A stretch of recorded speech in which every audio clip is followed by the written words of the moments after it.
Olá pessoal, tudo bem com vocês? Esse é o 17º vídeo do nosso curso. Nós já vimos experiências exitosas no trabalho de assistência e assessoria técnica e como ela acontece nas universidades, nas políticas públicas e junto de movimentos populares. Hoje a gente vai aprofundar em como a ATIS é muito mais do que fornecer um projeto arquitetônico e como nós, profissionais de arquitetura e urbanismo, podemos participar de todas as etapas e processos, da escolha do terreno ao pós-obra. Isso é, vamos falar um pouco mais da metodologia de trabalho de ATIS em campo.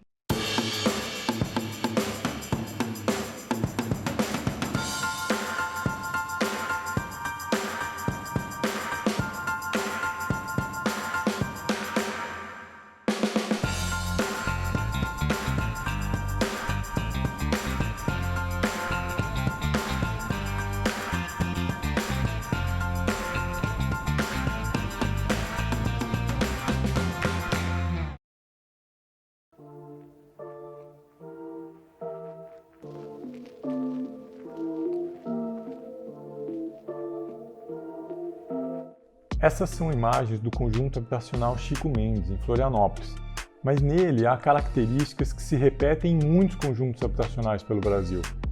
Investimentos públicos foram feitos sem uma leitura atenta do contexto local, com propostas padronizadas, unidades residenciais pequenas e que, no pós-ocupação, não receberam serviços fundamentais à saúde, à segurança, ao bem-estar da população.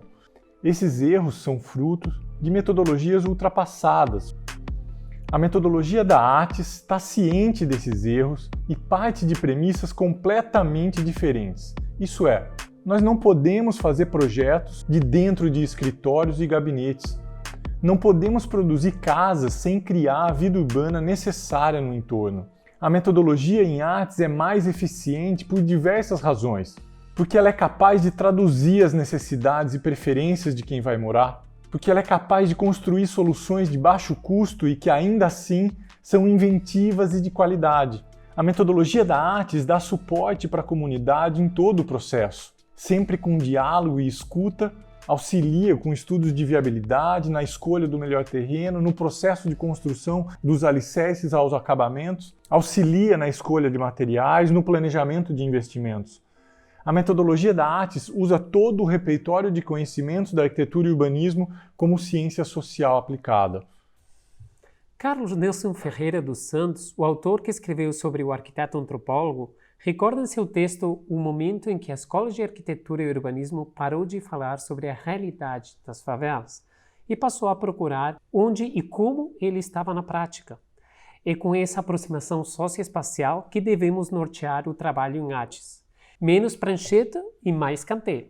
A atuação do profissional de assistência técnica para habitação de interesse social deve ser pautada no engajamento coletivo e na transformação social. Para isso, exige que o arquiteto seja não somente um profissional com habilidades técnicas e de procedimentos, mas também com conhecimentos sensíveis sobre valores e necessidades para ser bem-sucedido. Desta forma, assumimos que cabe ao arquiteto e urbanista orientá-los para as melhores decisões do projeto, respeitando as condições e realidade de cada família ou comunidade. O trabalho de implementação da ATIS é decisivo para estabelecer relações de pertencimento e de empoderamento. Precisamos nos atentar à transformação social que ocorre durante o processo e o impacto dela na vida posterior à obra. A convivência, pautada na ajuda mútua e nas trocas de saberes, permite a apropriação do projeto. Isso acaba organizando um arranjo social que permanece depois da habitação estar pronta e, inclusive, contribui para a manutenção das edificações e para o cuidado com o bem coletivo. A partir da valorização do canteiro, lugar onde todos aprendem, pertencem e constroem, a experiência da politização potencializa a organização do poder e do saber popular.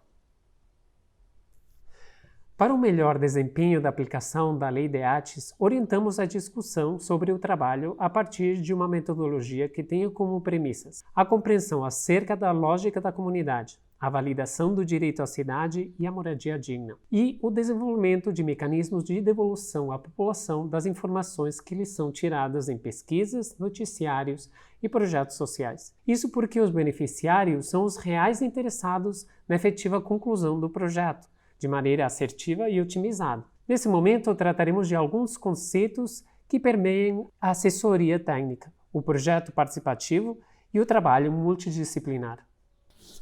Nesse curso, nós evitamos fazer a distinção entre o que significa prestar assistência ou dar assessoria popular. O importante para nós é compreender que a ATIS não se confunde com assistencialismo. O trabalho de assistência e assessoria envolve estar presente, envolve contribuir, dar condições para a construção coletiva e para as tomadas de decisão que geram bem-estar coletivo para a moradia popular. A metodologia de ATIS é isso, é estar sempre em campo, é estar no terreno, na roda de conversa, na assembleia, é dialogar com as secretarias da prefeitura, é buscar, junto com o povo, o que é melhor para todas e todos. É assim que nós construímos, ensinamos e aprendemos, inventamos e transformamos tudo no mesmo processo. Estabelecer uma relação entre o arquiteto, o lugar e o usuário é talvez o primeiro problema a ser respondido quando iniciamos um projeto de arquitetura ou urbanístico. Entendendo o projeto aqui não somente como projeto arquitetônico ou como um conjunto de plantas que representam a concepção de uma futura intervenção, percebe-se que a ATIS, desde a reforma do pequeno banheiro até a elaboração de um plano urbanístico ou de regulação fundiária, exige a participação de indivíduos e dos grupos socioespaciais. O grupo socioespacial é um grupo de pessoas que se relacionam entre si num espaço, sendo esse espaço constitutivo do grupo e inversamente constituído por ele. Pensando o ciclo do projeto em sua integralidade, essa condição significa necessariamente a abertura para a definição das demandas, das formas de viabilizá-la economicamente, territorialmente, politicamente, do desenvolvimento de solução urbanística ou arquitetônica, da sua execução e, se possível, das transformações ocorridas no período pós-construção. Talvez para soluções mais objetivas e pragmáticas, como a construção de uma fossa séptica, a reforma de um telhado ou a construção de um banheiro, a relação com o indivíduo e a família possa funcionar de modo mais tradicional, incorporando os indivíduos ou famílias como usuários, resultando em um modo de atuação mais convencional, como o levantamento físico, a reunião com o indivíduo e família, a delimitação de um programa de necessidades, a elaboração de projeto e a sua execução. Em outras situações, no entanto, a participação das pessoas e grupos não pode significar uma participação passiva, utilizando esses usuários como um expediente para simples coleta de dados. É o que nos fala a professora Silke Capri, da UFMG, para quem outra possibilidade seria uma assessoria técnica que reconhece o potencial do grupo e tenta encontrar meios para apoiar e ampliar as iniciativas, trazer os conflitos à tona, facilitar negociações, prover informações técnicas, fomentar a melhor compreensão dos efeitos das diversas mudanças imaginadas. Se o grupo chegar à conclusão de que precisa de projetos para resolver certas questões, a assessoria os fará com a devida expertise. Neste caso, segundo a Silke, o papel do profissional não é necessariamente de desenhar uma proposta, de projetar uma nova espacialidade. É antes de criar condições para que o grupo possa continuar produzindo espaço, fazendo de uma forma melhor do que antes, adquirindo competências para imaginar, negociar, decidir e realizar mudanças. Um grupo que dá conta de se constituir, produzindo um espaço ou na perspectiva de fazê-lo, terá alguma ideia de autonomia, por mais frágil que ela seja. A assessoria visa fortalecer essa autonomia, ao contrário da maioria dos programas públicos. Assessorar um grupo implica, sobretudo, em criar meios para que ele se dê conta do que já produziu como espaço, como e por quê. Pessoal, vamos então para o momento mão na massa. E para isso eu vou lembrar aqui de um material muito legal feito pelo CAU de Santa Catarina que se chama o Guia da Assistência Técnica para Habitação Social, passo a passo. E se vocês não conhecem, vejam aqui no QR Code que a gente vai deixar. Vamos lá. O primeiro contato com a comunidade ou com o núcleo familiar deve ser pautado principalmente numa escuta atenciosa, empática, como modo de se aproximar das pessoas, entender a realidade e estabelecer com elas um vínculo de confiança. As famílias e as comunidades precisam saber que podem contar conosco, saber que temos com eles um objetivo em comum. Paralelo a isso, nós já podemos fazer contato com a equipe de serviço social e montar o trabalho multidisciplinar. O momento seguinte é o de realizar o levantamento de dados em campo. Partimos então para compreender os aspectos urbanos do local e também num trabalho que pode ser integrativo e prazeroso. Um modo interessante é pedir que as pessoas contem a história do lugar, as memórias e vivências. É importante ouvir o maior número possível de pessoas, as crianças, os idosos, as mulheres, porque é dessas conversas, que podem até ter café e bolo, é dessas conversas que vamos extrair um programa de necessidades. Ou seja, vamos compreender o conjunto de necessidades e preferências das pessoas que ali vão morar e utilizar os equipamentos projetados. Após esses passos, combinados com a análise do entorno, traça-se então um prognóstico para que as equipes profissionais possam elencar quais são as prioridades do trabalho a ser desenvolvido.